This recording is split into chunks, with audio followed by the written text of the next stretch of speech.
श्री गणेशाय नमः. ओम श्री सरस्वत्यै नमः. ओम श्री गुरुभ्यो नमः. वक्रतुंड महाकाय सूर्यकोटिसमप्रभ निर्विघ्नं कुरु मे देव सर्वकार्येषु सर्वदा. या कुन्देन्दुतुषारहारधवला या शुभ्रवस्त्रावृता या वीणावरदण्डमण्डितकरा या श्वेतपद्मासना या ब्रह्माच्युतशङ्करप्रभृतिभिर्देवैः सदा वन्दिता. सा मां पातु सरस्वती भगवती निःशेषजाड्यापः. गुरुर्ब्रह्मा गुरुर्विष्णु गुरुर्देवो महेश्वरः. गुरुदेव परं ब्रह्म तस्मै श्री गुरवे नमः. दक्षिणे लक्ष्मणो यस्य वामे तु जनकात्मजा पुरतो मारुतिर्यस्य तं वन्दे रघुनन्दनं. मनोजवं मारुततुल्यवेगं जितेन्द्रियं बुद्धिमतां वरिष्ठं वातात्मजं वानरयूथमुख्यं श्रीरामदूतं शरणं प्रपद्ये.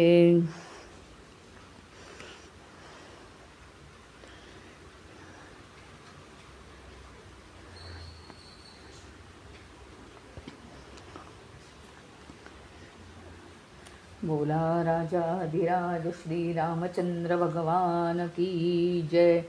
पवन सुत हनुमान की जय. उमापति महादेव की जय. बोलो भाई सब संतन की जय. श्री सद्गुरुनाथ महाराज की जय. मंगलमूर्ति मोरया.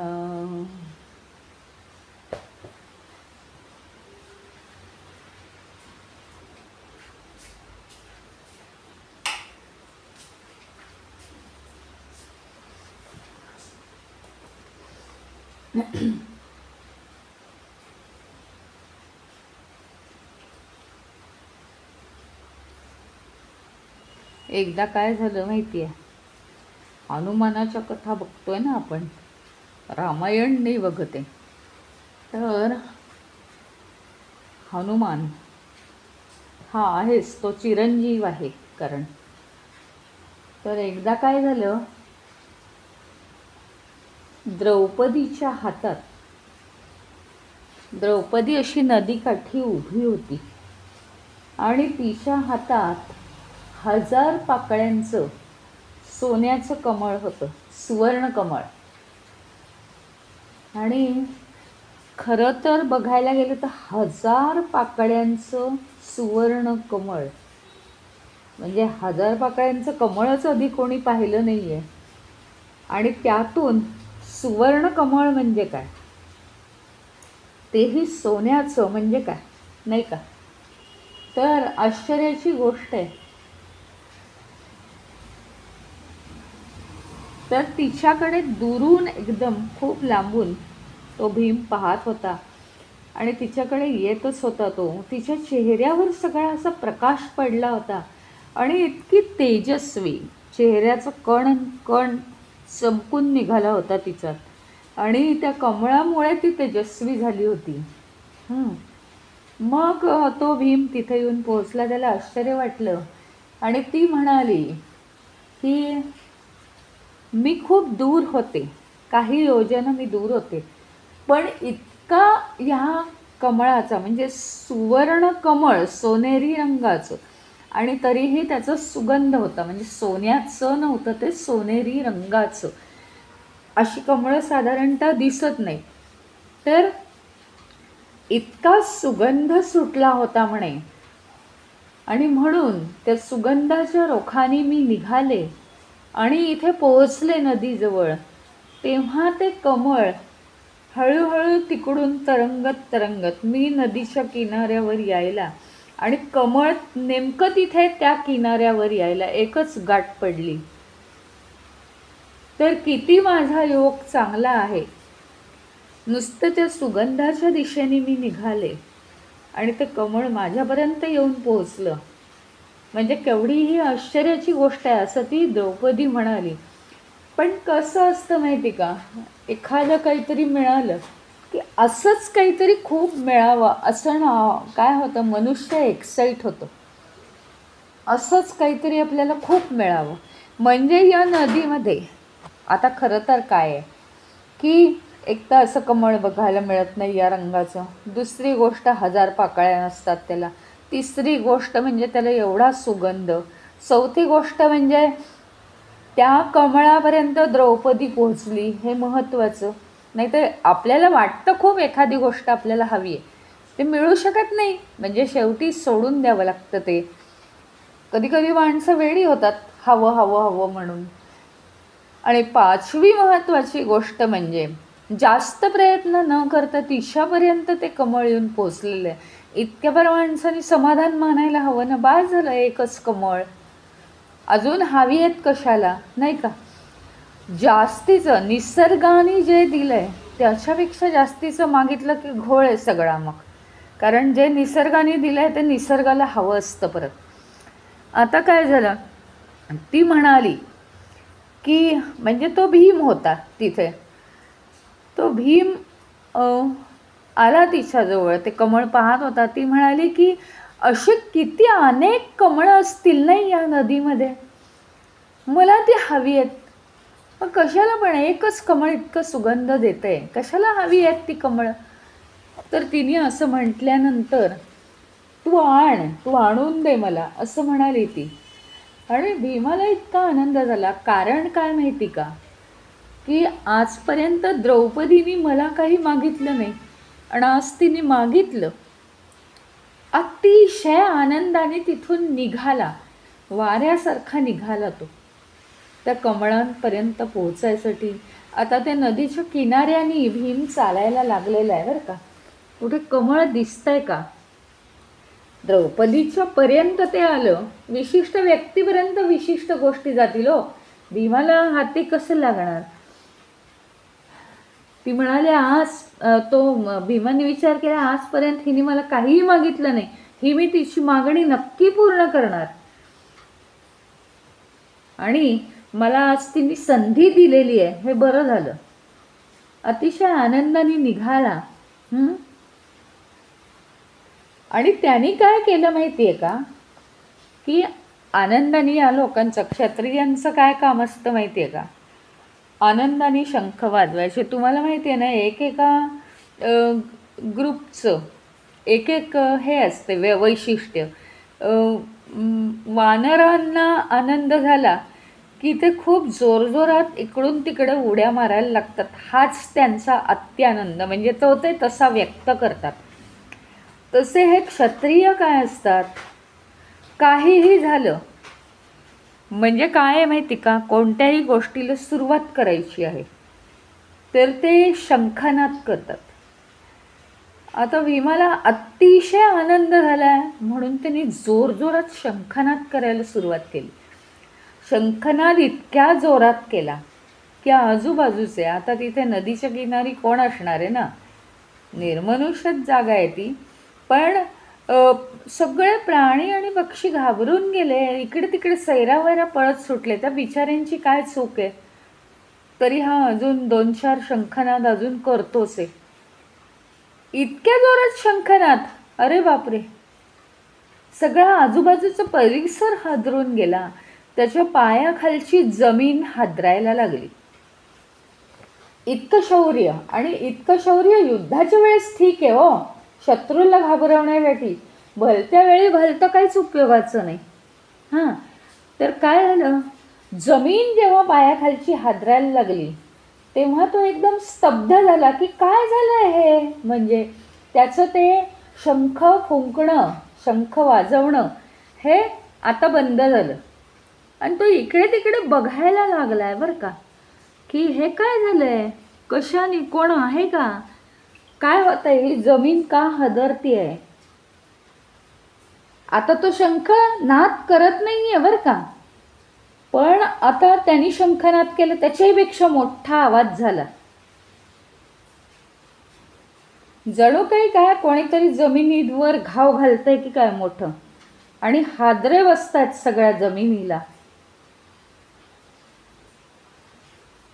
मग ती जमीन हलतीये, त्या दिशेने तो जायला लागला की काय झालं बघूया.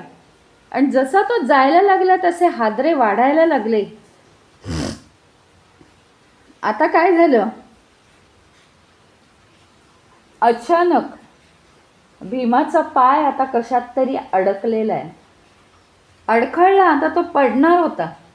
पण त्याने बघितलं काहीतरी रस्त्यात आडवं आलंय, हळूच पाय काढून घेतला, शोधायला लागला. तर काय, तर एक लांब लचक शेपूट त्याने बघितली. त्याला आश्चर्य वाटलं, हे काय आहे, जाडच्या जाड शेपूट. आणि म्हणजे काय की ती शेपूट कुणाची आहे पाहायला लागला. एका म्हाताऱ्या वानराची शेपूट आहे. वानर खूप थकलेलं.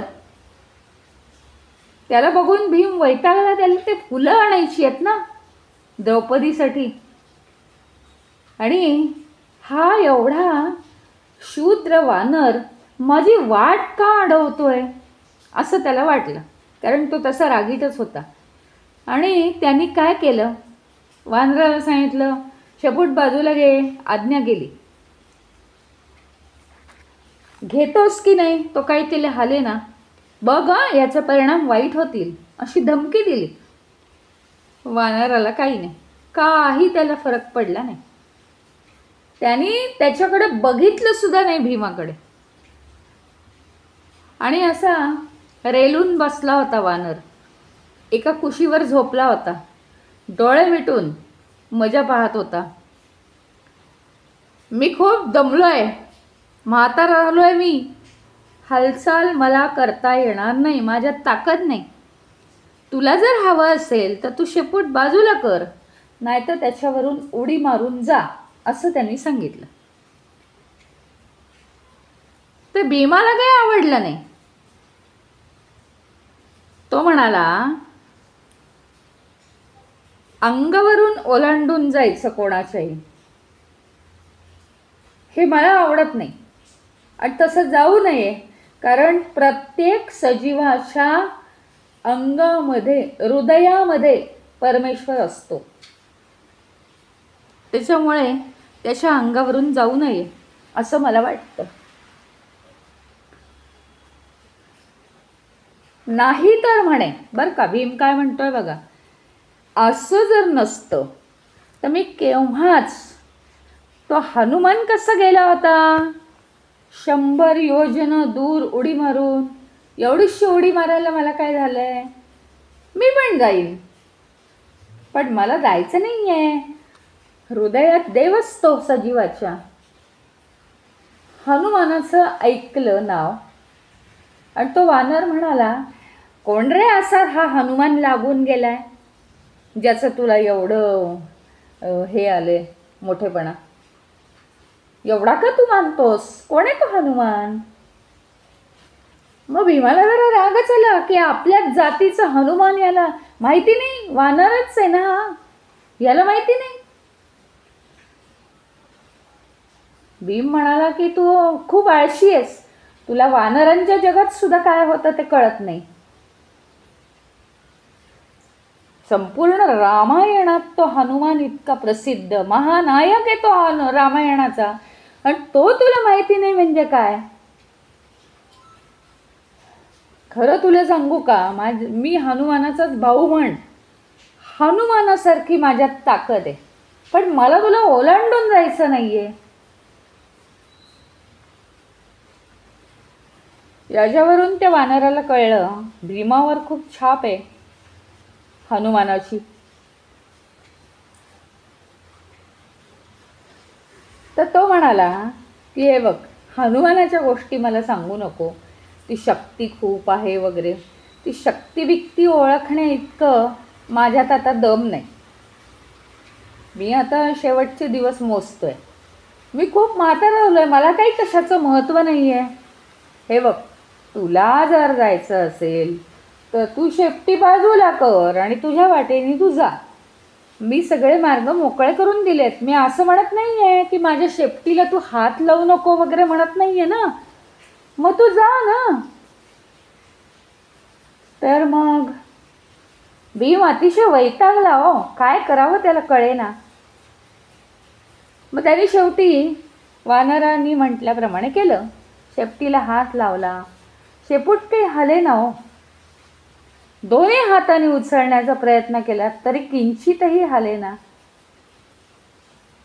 जोर लावला, ती अजून अजून जास्त जमिनीलाच चिकटायला लागली. भीम झाला घामाघूम झाला, धापा टाकायला लागला. खूपच प्रयत्न करत होता. शेवटी त्याला चक्कर यायला लागली, गरगरायला लागलं, डोळे पांढरे झाले. इतकी शक्ती त्याची क्षीण झाली. आणि खरं सांगायचं तर त्याच्या स्वाभिमानाला ठेच पोहोचली होती. भीम शूर होता ना. आपल्याला कोणीतरी काहीतरी फालतू करायला लावतंय आणि सगळी शक्ती संपली आपली. आपल्याला जमलं नाही एवढी शेपूट. साधी म्हाताऱ्या वानराची शेपूट आपल्याला उचलता येत नाही. काय प्रकार आहे? असं कसं होत आहे? 10,000 हत्तींचं बळ भीमाच्या अंगात. शेपूट नाही हलवू शकत. त्याच्या डोक्यात आलं की हे काहीतरी वेगळं दिसतंय. भीमाच्या लक्षात आलं आणि त्यांनी याच्या चेहऱ्याकडे नीट पारखून बघितलं. आत्तापर्यंत त्यांनी ते वानराचा चेहराच बघितला नाही. ते आपलं पडलं होतं, हा आपला इकडे तिकडे लक्ष देत शेपूट हलवत बसला होता त्याची. आता त्यांनी निरखून पाहिलं वानराच्या चेहऱ्याकडे. तो हसत होता. तो खाली मान घालून हसत होता वानर. आपलं डोकं हातावर ठेवलं होतं आणि झोपण्याचा आव आणत होता आणि सगळी गंमत बघत होता. शेवटी भीम गेला, कारण शेपूट लांबच्या लांब आणि तिकडे लांब त्याचं तोंड. मोठा लांबलचक वानर. तुम्हाला माहिती आहे हनुमान शेपटी मोठी करायचा. त्याच्याकडे आता भीम गेला चालत चालत आणि हात जोडून त्याने विचारलं त्याला की तू सामान्य वानर दिसत नाहीस रे. कोण आहेस? खरा कोण आहेस तू? मला सांग बरं का नक्की. मला कळत नाहीये. सांगे ना. शेवटी परत त्याच्या पायांकडे गेला. पाय धरले. लांबच्या लांब पडला होता ना तो. आणि मग मात्र वानराला त्याची दया आली आणि त्याने आपल्या हनुमानाचं खरं रूप प्रगट केलं. तेजस्वी रूपात तो उभा राहिला. भीमाला आनंदाश्रू आवरेना. त्याला तो हनुमान अतिशय आवडायचाच. अतिशय आवडायचा हनुमान त्याला. आणि त्याचं सगळं ध्येय काय होतं? हनुमानासारखं शक्तिमान व्हायचं. भीमाला अश्रू आवरेनात. आणि रामायणातला महानायक, माझा ज्याला मी भाऊ मानतो तो हनुमान, त्याने मला दर्शन दिलं. अतिशय आनंद झाला. आणि दोघंही जण आपापल्या जीवनातल्या पराक्रमाच्या गोष्टी एकमेकांना सांगण्यात अगदी रमून गेले. मग मात्र हनुमानाने भीमाला शब्द दिला की कधीही तुम्ही आहात पांडव, युद्धाची वेळ येणार आहे, धर्मयुद्धच होणार आहे, तुमच्या बाजूनीच निकाल लागणार आहे. पण तरीही अर्जुन ज्या रथात असेल त्या रथाच्या ध्वजावर नेहमी मी असेन. त्यामुळे नेहमी जयच होईल. आणि म्हणून तेव्हापासून जेव्हा जेव्हा जिथे जिथे युद्धाची वेळ आलेली आहे तिथे भीमाने एका वेगळ्या पद्धतीने शंखनाद केलेला आहे की तो शंखनाद फक्त हनुमानाला ऐकू जाईल आणि हनुमान त्या अर्जुनाचा रथाचा ध्वज धारण करेल. त्या ध्वजामध्ये जाऊन तो बसेल. आपल्याला माहिती आहे त्याच्यामध्ये ती शक्ती आहे नाही का. शनिदेवाची गोष्ट माहिती आहे. त्याच्या डोक्यात जाऊन बसला होता तो. तसं तसं तो त्या अर्जुनाच्या ध्वजामध्ये जाऊन बसायचा आणि त्यामुळे पांडवांना हनुमानाच्या शक्तीचाही खूप उपयोग झाला.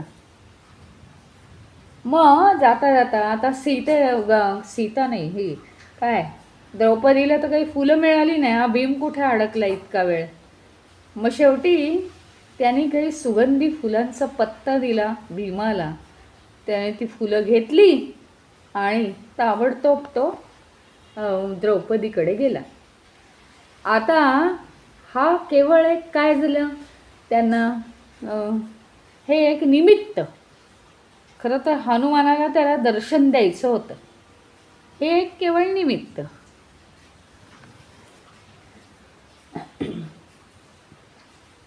असंच एके दिवशी अजून काय झालं,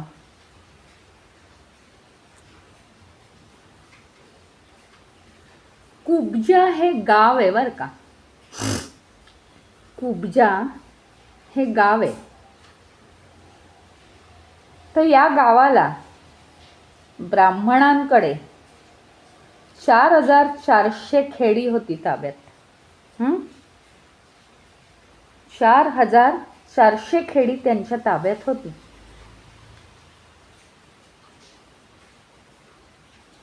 प्रभू श्रीरामांनी ही खेडी पूर्वजांना भेट दिलेली आहेत आणि याला हनुमान साक्षीदार आहे.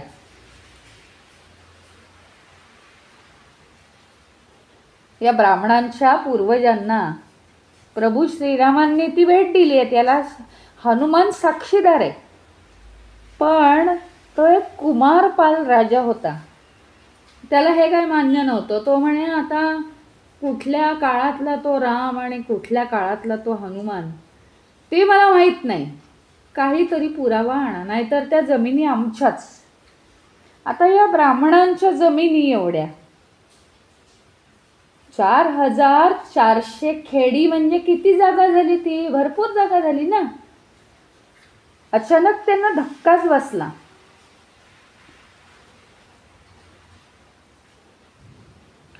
आणि कुमारपाल काय होता, त्याच्यावर विश्वास बसेना म्हणा, किंवा त्याला त्या जमिनी लाटायच्या होत्या म्हणा. पण त्यांनी सांगितलं की पुरावा आणा तुम्ही काहीतरी, कुठला तो राम आणि कुठला तो हनुमान, काहीतरी बोलू नका. पण आता एका रात्रीमध्ये एवढ्या सगळ्या जमिनी आपल्या जात आहेत, त्यामुळे ब्राह्मणांना काहीतरी करायलाच हवं होतं ना. मग त्यांनी विचार केला की या जमिनींवर एका रात्रीत पाणी सोडायला लागेल. जर असं आपण मानलं तर दुसरा काही त्यांच्याजवळ पर्याय नव्हता. ते म्हणाले या पृथ्वीवर कुठेतरी श्रीराम किंवा हनुमान नक्की असणारच, असं म्हणाले ब्राह्मण. आमचा विश्वास आहे म्हणे, जमिनी आमच्या हातून का जाणार नाहीत. एक तर ते ब्राह्मण मंत्र वगैरे म्हणणारे, शक्ती असते ना तेवढी बोलण्यामध्ये. आणि दुसरी गोष्ट, आमची बाजू खरी आहे. हा काय येऊन सांगणार की तुमच्या त्या जमिनी नाहीत. पण मग श्रीराम किंवा हनुमान कोणीतरी आपल्याला भेटले पाहिजे, कारण हनुमान साक्षीदार आहे आणि श्रीरामांनी त्या ब्राह्मणांच्या पूर्वजांना त्या जमिनी दिलेल्या आहेत, म्हणून आत्ताच्या या ब्राह्मणांकडे त्या जमिनी आलेल्या आहेत. मग आता याला उपाय एकच की श्रीरामाचा किंवा हनुमानाचा शोध घ्यायचा. त्यातल्या त्यात हनुमान भेटेल, कारण त्यांनी ऐकलं होतं हनुमान चिरंजीव आहे. हां, आणि म्हणून ते निघाले. म्हणजे काही नाही, दिशा माहीत नाही, काही नाही. लोकांच्या सांगण्यावरून ते आपल्या अंदाज घेत घेत घेत घेत निघाले. त्यांना दुसरा काही पर्यायच नव्हता. हनुमान किंवा प्रभू श्रीराम हे भेटले पाहिजेत, आणि म्हणून ते आता दक्षिणेकडे निघालेले आहेत. तर कडे कपाऱ्यांमधनं चालतायत, नद्या पार करतायत, दिवसातनं एकदा कशी बशी कंदमुळं खातायत, पुढे पुढे जात आहेत. कधी एकदा हे पुरावे नेऊन देतोय ते कुमारपाल राजाकडे, नाही तर आपल्या सगळ्या जमिनी जातील आणि तेच तर मुळी आपलं धन आहे. करायचं काय? मग त्यांना एक दिवस तर काही खायला प्यायला मिळालंच नाही अजिबात. आणि जवळ असलेलं पाणी किंवा अन्न जे काही त्यांनी साठवलं होतं, फळं मिळाली की साठवून ठेवायचे, ते सगळं संपलं त्यांचं. आता अतिशय थकून भागून गेले. प्राण त्यांच्या अगदी डोळ्यात आले. काय करावं हे त्यांना कळेना. एकही पाऊल पुढे टाकू शकत नव्हते. अचानक त्यांनी शेवटी सगळ्यांच्या तोंडात श्रीराम श्रीराम श्रीराम, बाकी दुसरं काही त्यांना सुचेना. आणि तेवढ्यात एक तिथे म्हातारा साधू आला. कुठून आलं वगैरे काही कळलं नाही. निर्मनुष्य वस्ती आहे. जंगलातनं, काट्याकुट्यातनं, नद्या खोऱ्यातनं, दऱ्या खोऱ्यातनं, नद्या पार करून असे ते चाललेले आहेत. कळलं नाही हा साधू कुठून आला. त्यांना विचारलं प्रवासाचं कारण, इतके जुंगलातनं तुम्ही कुठे निघाला आहात? तर त्यांनी सांगितलं, रामेश्वरमला श्रीराम किंवा हनुमान भेटेल असं आम्हाला लोकांनी सांगितलं. आम्ही त्या दिशेने निघालो आहोत. आणि त्या साधूंनी खूप विरोध केला. काय वेडे आहात का तुम्ही? कोणता जमाना आहे हा? आत्ता कधी हनुमान किंवा श्रीराम भेटेल का या जगात? त्याने खूप विरोध केला. मग तो निघून गेला तिथनं. ब्राह्मणांनी काही आशा सोडली नाही, कारण त्यांना एकच होता, आपल्या जमिनी आपल्याला परत पाहिजेत. आणि शेवटपर्यंत शोध आम्ही घेतच राहू असं त्यांनी ठरवलं. पुढे पुढे गेले. त्यांची इच्छाशक्ती प्रबळ.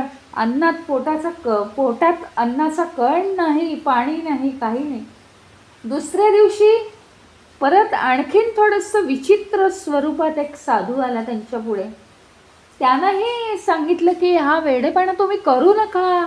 आजच्या जमान्यात हे श्रीराम आणि हनुमान वगैरे कुठे दिसणार तुम्हाला? तर काय झालं, तो त्यांच्या मागे खूप लागला. हे बघा म्हणे, श्रीराम आणि हनुमान यांची बरोबरी करणारा जगात कोणीही नाही. त्यांच्या सारखा सुद्धा तुम्हाला दिसणार नाही, तर ते कुठून दिसणार? खूप विरोध केला. आणि मग काय झालं, शेवटी एका ब्राह्मणाला, काय असतं माहिती का, ब्राह्मणांचं साधना खूप असते. म्हणजे ते वेदांचे मंत्र जरी खूप म्हटले तरी त्यांची खूप साधना होते. ते सगळीकडचं ओळखू शकतात. तेजस्वी असतात ब्राह्मण. तर मंत्र म्हटल्यामुळे त्यांच्या अंगात खूप शक्ती येते. तर एका ब्राह्मणाला संशय आला. मला तर वाटतं म्हणे हा कालचाच साधू आहे. वेगळा वेश धारण करून आलाय. अजून जास्त कुरूप त्यांनी स्वतःला केलेले आणि तो आपल्या मागे लागलेला आहे. हा काही साधू नव्हे म्हणे, हा साधू नव्हे. आणि मग सरळ विचारलं त्या ब्राह्मणाने, तू आम्हाला विरोध का करतो आहेस? आमची परीक्षा पाहतोयस का? तूच तर हनुमान नाहीस ना? नाही तर उगीच तू आमची परीक्षा घेत असशील. तो साधू हसला आणि अचानक त्या साधूचं परिवर्तन झालं आणि त्याने हनुमानाचं खरं स्वरूप घेतलं स्वतःचं. आणि 3000 ब्राह्मण ते निघालेले, त्यांनी त्याच्या चरणांवर डोकं ठेवलं. ते सगळ्यांनी सांगितलं, हे हनुमाना, आमची एक विनंती आहे. तू जर आमच्यावर खरंच प्रसन्न झाला असशील तर रामायणातलं तुझं विराट रूप आम्हाला दाखव. हनुमान अतिशय खुश झाला आणि त्यांनी विराट रूप दाखवलं. सगळ्या ब्राह्मणांच्या डोळ्यातनं अश्रू वाहू लागले. हनुमान गुडघ्यावर बसला आता नेहमीप्रमाणे आणि त्यांच्या समोर त्यांनी तळहात केला. म्हणजे काहीतरी द्या, काहीतरी देतो असा हात केला की हे घ्या. हातात आधी काही नव्हतं आणि हजारो फळं हातात, एवढा मोठा हात झाला त्याचा. म्हणा तुम्ही उपाशी आहात, ही फळं खाल्ली की तुम्हाला भूकच लागणार नाही घरी जाईपर्यंत. ही फळं खा म्हणे. एक एक फळ एकेका ब्राह्मणाने घेतलं, खाल्लं. अरे बापरे, एवढं गच्च जेवण झाल्यासारखं पोट भरलं. अतिशय दमले होते ते ब्राह्मण. सगळ्या ब्राह्मणांनी फळं खाल्ली, आनंदी झाले.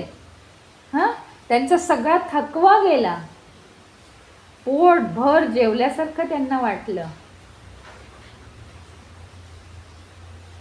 आता हनुमानाने छोटा आकार नेहमीसारखा धारण केला आणि त्यांच्यामध्ये तो उभा राहिला. त्याने अचानक काय केलं माहिती का? डाव्या हाताने उजव्या हाताचे केस काढले, एका बटव्यात ठेवले. हा म्हणे डाव्या हाताचा बटवा. उजव्या हाताने डाव्या हाताचे केस काढले. किती? 1, 4, 5. ते उजव्या हातातल्या बटव्यात ठेवले. असे 2 बटवे. त्याला होत्या काहीतरी खुणा होत्या. एकाला असा सोनेरी दोरा बांधला, एकाला चंदेरी दोरा बांधला. चंदेरी आहे तो डावा आहे म्हणे बटवा, आणि सोनेरी दोरा आहे तो उजवा बटवा आहे, उजव्या हातातला बटवा. आणि मग त्यांनी काय सांगितलं की सगळ्यांना सूचना सांगितली. यांनी त्याला काहीच नाही सांगितलं, पण त्यांनी ओळखलंय त्यांच्या मनातलं बरं का. आणि त्यांनी सांगितलं, तुम्ही तुमच्या जमिनी धारण करण्यासाठी आलेले आहात, मला कळलेलं आहे तुमच्या मनातलं. आता तुम्ही कुब्जा नावाच्या तुमच्या गावाला परत जा. आणि राजाला सांगा की सगळं जे तुमचं जमीन मिळकत हे जे त्यांनी बळकावलेलं आहे त्याला सांगा की परत कर आमचं हे सगळं. आणि त्यांनी जर तसं केलं नाही तर डाव्या हातातला बटवा उघडायचा आणि त्यातल्या वस्तू ज्या काही आहेत म्हणजे ते केसच ते सगळीकडे भिरकवून द्यायचं. म्हणजे जर राजाने तुम्हाला तुमच्या म्हणण्याप्रमाणे जमीन आणि जे काही घेतलेलं आहे मौल्यवान ते परत दिलं नाही, त्यांनी नकार दिला तर नंतर राजाला पश्चाताप होईल, तो क्षमा याचना करेल तुमची. आणि मग त्यांनी असं केल्यानंतर उजव्या हातातला बटवा उघडायचा, सोनेरी दोरा बांधलेला, आणि काय करायचं त्यातले वस्तू भिरकवून द्यायच्या. लगेचच तुम्हाला जमिनी लगेच परत मिळतील. हे सगळं ऐकलं आणि ब्राह्मण इतके आनंदित झाले. हनुमानाच्या शेपटीला धरलं त्यांनी. आता 3000 ब्राह्मणांना त्याचे पाय सापडेनात. लांब लचक शेपूट, सगळ्यांनी त्या शेपटीवर डोकी टेकवली. त्यांचं ते प्रेम पाहून हनुमानाला सुद्धा खूप आनंद झालेला आहे बरं का, की किती म्हणजे हे प्रेम करतात आपल्यावर, केवढं प्रेम. शेपटीला धरून बसलेत डोक्याला लावून. मग आता एक गोष्ट राहिली, अतिशय भुकेले होते, जमिनी मिळणार, आता आनंदी झाले होते. आता डोकी जड झाली सगळ्यांची, झोप यायला लागली, एवढे थकले होते, किती दिवस ते चालतायत बापरे, जवळजवळ महिना लागला असेल त्यांना इथे पोहोचायला. मग काय झालं की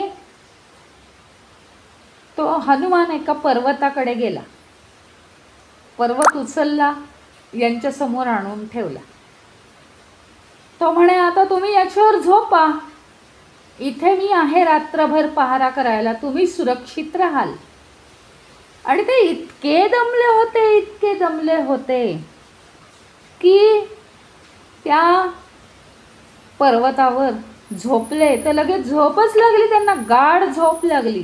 झोप किती? 5 तासाची झोप. कुब्जा नावाच्या गावावरून हनुमानाकडे यायला त्यांना 1 महिना लागला. आता रात्री झोपलेले हे ब्राह्मण सकाळी उठायच्या आत हनुमानाने तो पर्वत घेतला आणि कुब्जा नावाच्या गावात नेऊन ठेवला. सकाळी ते उठले, बघतात तर काय आश्चर्य, पर्वत बिरवत काही नाही. आपल्या गावात, कुब्जा नावाच्या गावात आहेत ते ब्राह्मण. 5 तासात महिनाभराचा प्रवास करून ते तिथे पोहोचलेले आहेत.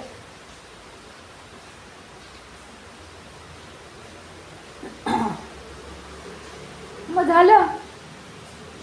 आता त्यांनी अतिशय कृतज्ञतापूर्वक डोळे उघडल्याबरोबर हनुमानाची प्रार्थना केली की हनुमाना, तू म्हटलंस तसं सगळं होऊ दे बाबा, तू सांगितलं तसं आम्ही करू, पण तू मागे राहा, आमचा तुझा आशीर्वाद राहू दे, कृपा असू दे. आता ते राजासमोर येऊन सगळे उभे आहेत. राजाला म्हणाले, राजा तू आमच्या जमिनी परत दे, आम्ही खरे आहोत, आमची बाजू खरी आहे, तू आमच्यावर विश्वास ठेव. आणि आम्हाला हनुमान भेटलाय, त्याने प्रत्यक्षात आम्हाला सांगितलं या जमिनी आमच्याच आहेत.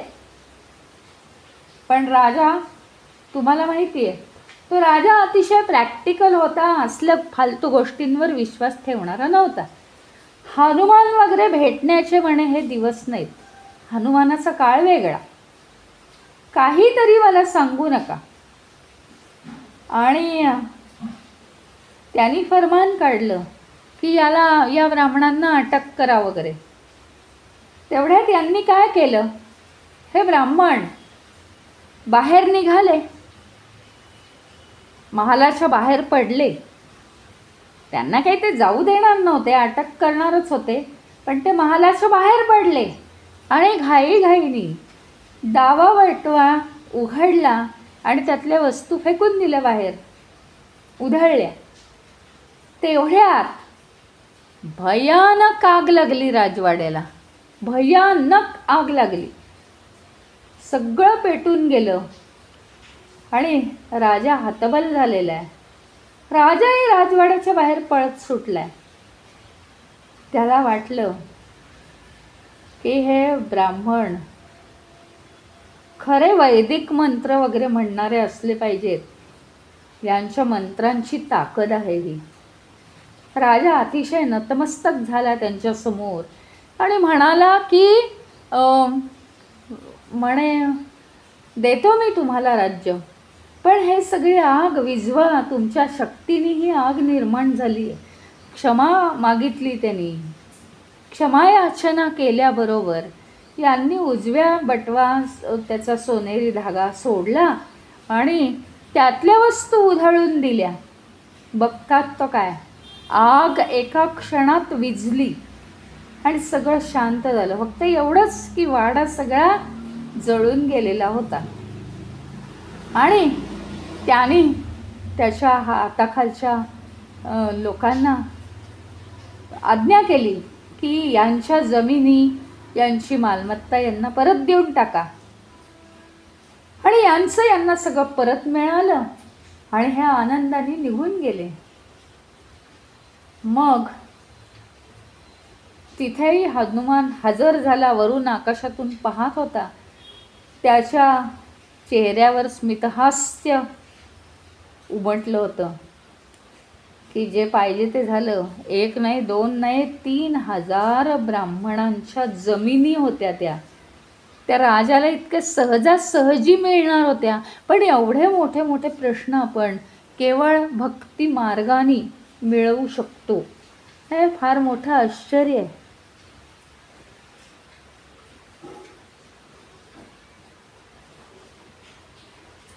अशाच एका प्रसंगामध्ये काय झालं,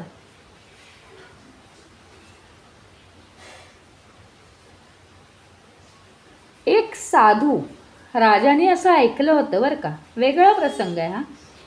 राजाने असं ऐकलं होतं की एक साधू आहे ना, तो जादूगार आहे असं लोक म्हणायची बरं का. तर राजे लोकांना काय असतं माहिती का, खूप कामं वगैरे केल्यामुळे मोठमोठी टेन्शनची कामं, हां, सगळं असं केल्यामुळे त्यांना टेन्शन येतं. मग त्यांना करमणुकीसाठी कुठे कवींना बोलवून कविता ऐक, हां, नृत्य बघत बैस, किंवा मग काय हे असं मनोरंजन असतं त्यांचं. तर हा साधू म्हणे जादू करतो असं राजाने ऐकलं होतं. त्याने आदेश केला की या साधूला बोलवून आणा राजवाड्यात. आणि त्यांनी सांगितलं त्या साधूला, म्हणून मी असं ऐकलं होतं की तू खूप छान छान जादू करतो, मला एकदा बघायचं आहे त्या जादूंमध्ये तुझ्या किती तथ्य आहे ते, आणि ते मी ठरवीन की त्या जादू खऱ्या आहेत खोट्या आहेत. काय करतोस, हातचलाखी करतोस का काय करतोस. तर तो साधू काय म्हणाला, म्हणजे सगळे जे बाकीचे होते ना दरबारात आलेले सेवक वगैरे राजाचे, ते सगळे सेवक त्याच्या पाया पडायला लागले हो. पण राजा काय आहे माहिती का, राजा तसा भक्तविक्त नाही आहे. राजाला वाटलं हे काय चाललंय. त्यांनी सगळ्यांना बाजूला केलं, साधूशी बोलायला लागला, म्हणे मला तुझ्या जादू पाहायच्या आहेत, ताबडतोब तू काहीतरी जादू करून दाखव, मला बघायचं आहे त्याच्यात किती तथ्य येते. आणि आरामात तो सिंहासनावर टेकून बसलेला आहे, कार्यक्रम आता आपल्याला बघायला मिळणार आहे. तो साधू हात जोडून नम्रपणे उभा आहे. अरे राजा, मी जादूगार वगैरे काही नाही आहे बाबा, कोणत्याही जादूच्या शक्ती माझ्याकडे नाहीत, माझ्याकडे एकच जादू आहे फक्त, प्रभू श्रीरामचंद्रांच्या नामस्मरणाची जादू आहे. ते नाम घेतलं की माझ्या इच्छेप्रमाणे मी काहीही करू शकतो.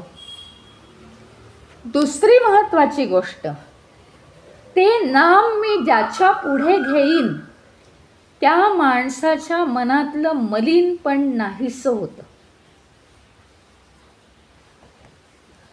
तर माझ्याकडे काही जादूची शक्ती काही नाही आहे, आणि मला काही जादूगार बनून त्याचा मानसन्मान जादूगाराचा मिळवण्याची इच्छा पण नाही आहे. खोटं बोलून काय करू मी, असं त्यांनी सांगितलं राजाला. हे नामस्मरणाची, श्रीरामांच्या नामस्मरणाची शक्ती हे देवाचं देणं आहे. केवळ लोकांना देवाजवळ नेण्यासाठी, त्यांची हृदय देवाजवळ नेण्यासाठी मी या शक्ती वापरतो. मला प्रसिद्धी किंवा नाव नको आहे झालेलं मोठं. हे त्याचं बोलणं ऐकून राजाला वाटलं हा उद्दाम आहे.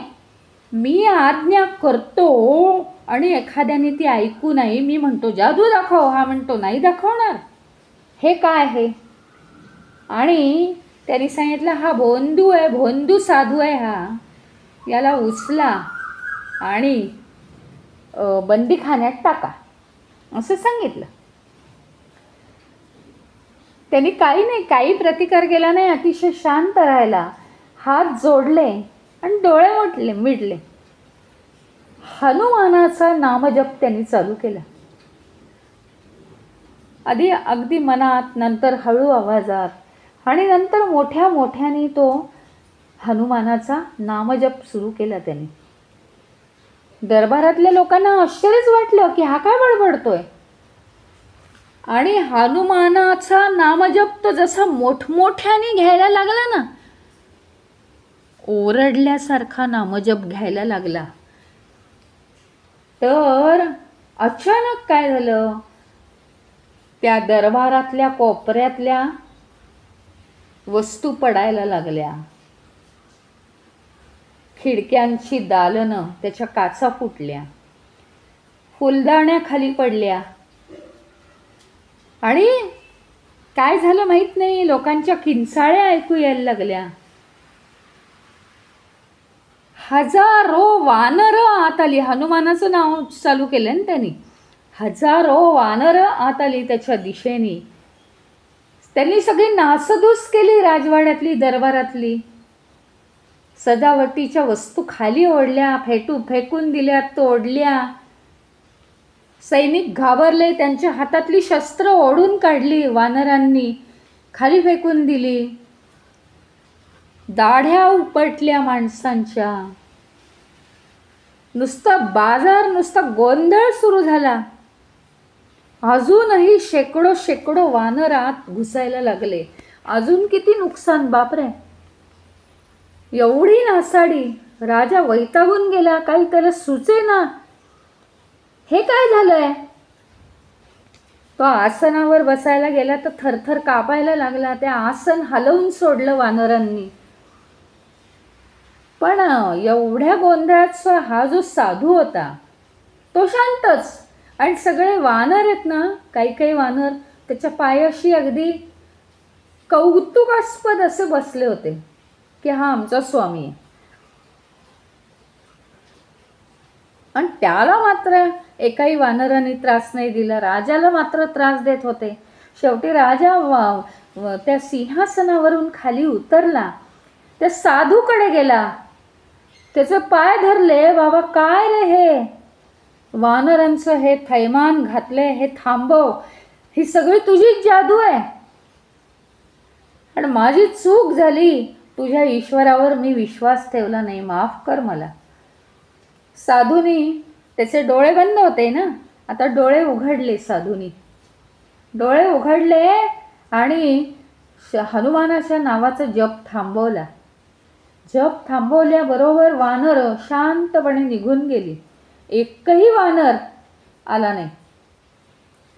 दरबार पूर्वीसारखाच, पण आता मात्र दरबार सुंदर नाही आहे, सगळं मोडतोड झालेली आहे. आणि राजाचं सुद्धा आता एकदम शिष्टपणा, गर्व निघून गेला होता.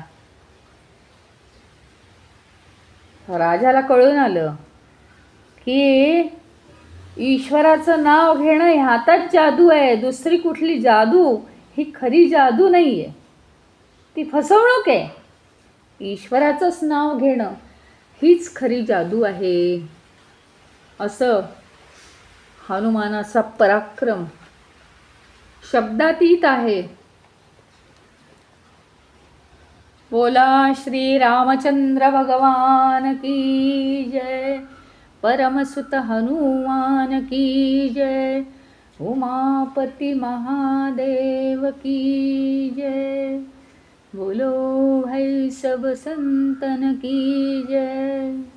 श्री सद्गुरुनाथ महाराज की जय. मंगलमूर्ती मोरया. ओम पूर्णमदः पूर्णमिदं पूर्णात् पूर्णमुदच्यते पूर्णस्य पूर्णमादाय पूर्णमेवावशिष्यते.